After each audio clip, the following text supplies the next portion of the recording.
ជំរាបសួរនិងសូមគោរពដល់ពុកម៉ែបងប្អូនទាំងអស់គ្នាដែលចូលមកកាន់ Channel របស់ Admin ដើម្បីទស្សនាវីដេអូតម្រុយឆ្នោតយួនសម្រាប់ថ្ងៃទី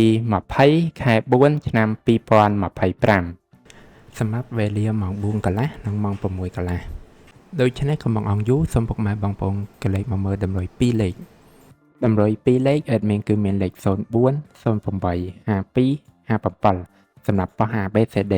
បន្ទាប់មកគឺខ្ទង់ O ខ្ទង់ O Admin គឺ O នៅខ្ទង់រាយនិងខ្ទង់5សម្រាប់បោះ ABCD ដូចគ្នាបន្ទាប់មកគឺលេខពិសេសAdmin គឺមានលេខ226គុណ055គុណនិង765គុណដែលលេខទាំងអស់នេះសុទ្ធសឹងតែជាលេខដែលមានសង្ឃឹមថានឹងចេញខ្ពស់សម្រាប់ថ្ងៃនេះអរគុណពុកម៉ែបងប្អូនទាំងអស់គ្នាដែលបានទស្សនាវីដេអូនេះពីដើមរហូតដល់ចប់ក៏ជូនពរពុកម៉ែបងប្អូនទាំងអស់គ្នាធ្វើការសងសំណាននៅថ្ងៃថ្មី